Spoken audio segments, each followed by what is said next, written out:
درباره و مجاره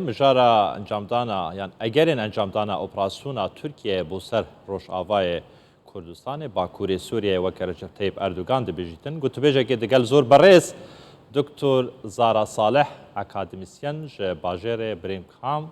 یه بریتانیای بریا سکایپیه دیکم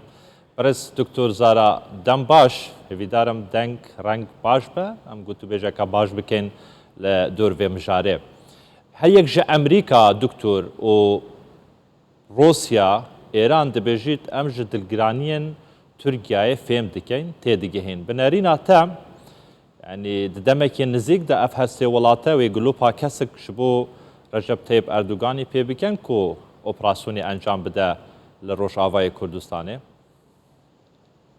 سپاس بۆ te کەک عەباس بەرباش و ji bo te hemû bîneranên Kurdistan bist û şar. Ez ê ji wê gotina çavşoxlo dest pê bikim. Gava dibêje neyarê hevbeş ji bo me Kurd in. Yanî ev tenê ev tê wateyê ku dijminê Kurda her û her yanî Kurd wadikêrê hev divê derbarê de. Ji bo wilo jî ez bawer dikim ev yani tiştê ku îro ser warê diplomasî de navbera İran û Tirkî de çêbû dikeve wateya warê diplomasî de yek jî. Ez ê veger me pirsa sereke yanî Erdogan ji destpêka godagirkirina Efrînê û berî wê jî plana wî her xwest Rojavayê Kurdistanê dagîr bike wek ku çawa çavê wî li başûrê Kurdistanê ye. Ez bawer dikim bilindkirina tona gefan diva her du sê mehên dawî de Erdogan bilind kir ji ber ku wî xwest sûd bigire ji vê rewşa şerê Ukrayna û Rûsya ji bo karibê fişarê yanî li aliyê li her du aliya ji ber ku Rûsya jî û Amerîka her du jî pêwîstiya wa bi Tirkî heye wek em zanin ji bo gelek sedeman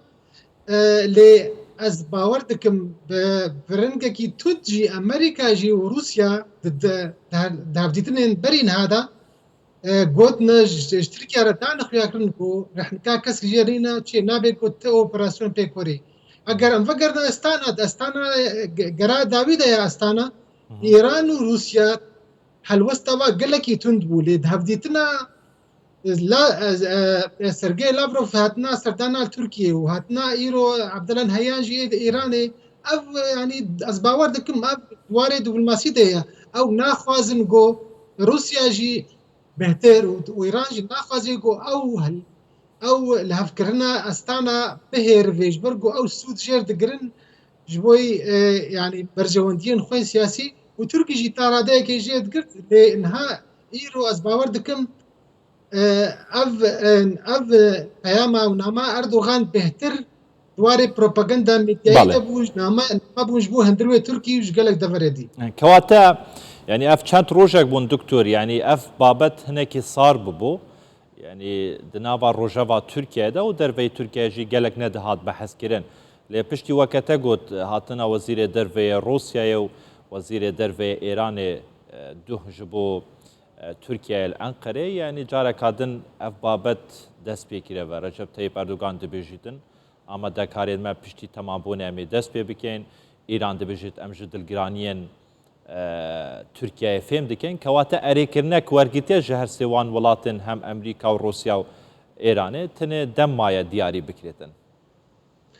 Bêguman na yanî erêkirin ji xwe nîne ji xwe got erêkirin heba wî îro ev axaftina Erdogan nebana wî dest bi operasyonê kir baş ber em ê bawer dikim di demên bê de em ê gelek pêlên halo ji alî Erdogan bibînin ji ber ew yanî ev amadekariya ji bo hilbijartinên werê îro Erdogan dengî gelekên bindirwê Tirkî de divê ew kaxeta penaberên Sûrî dixwaze ji destê opozisyona Tirkî derbixe divê denga nêzîkî xwe bike ew hestên neteweyperestiyê Tirkî ê qewmiyên Tirkî nêzîkî xwe bike ev yek ya diduwa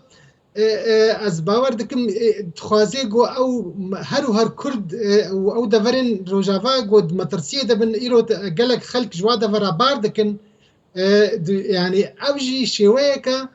يعني سيكولوجية ميدياية دجي واخل كان يعني اللي بله بيجومان ويتو اوبراسيون نبن جبرجو نبر جوندي امريكا تيدا هنا تدي وروسيا بخو يعني از هنا كي بدر بابا بمجر زلال بكم يعني او دفرين جو اردوغان تخوازي ما تلرفعت من بج ما ترفعت بخو يعني دبندس لا داريا روسيا ده وهزين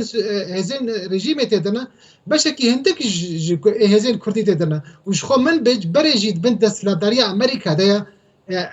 تركي نزيكي بنابي ابنا بهتر زرتو قفين فالانا گوش خورت كاري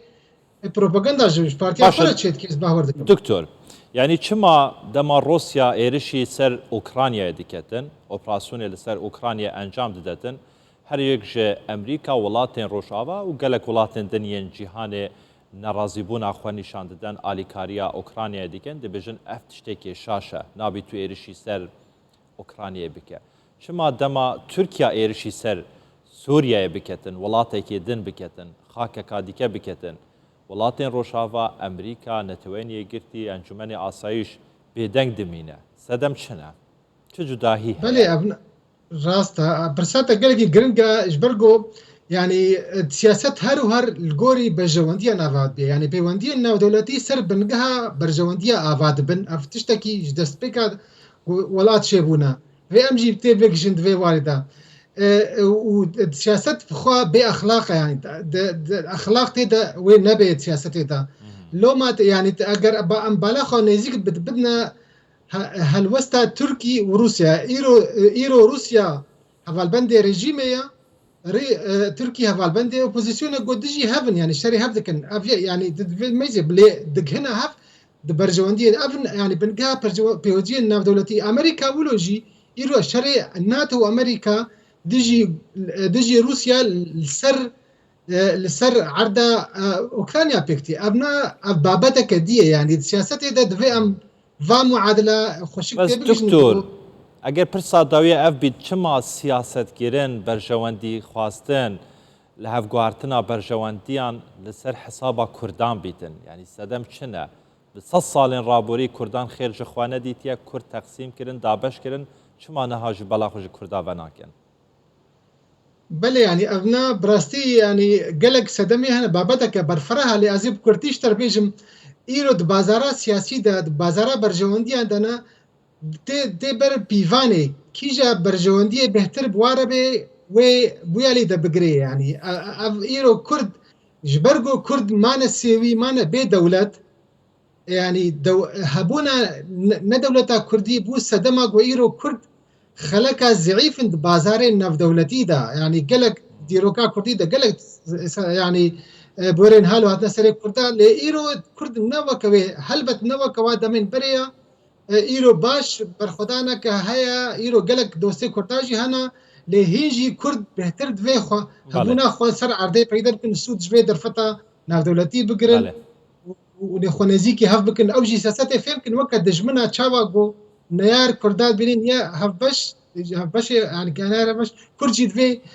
ولو في سياسة ناف دولتي فين بكن وش أخي أمكارن بكمنا ناف برجواندين خل كده وعوام موان بجوجا كده هري برس دكتور زارا صالح أكاديميسيان جا بريطانيا قالك سباس كنتو تقال موي دكتور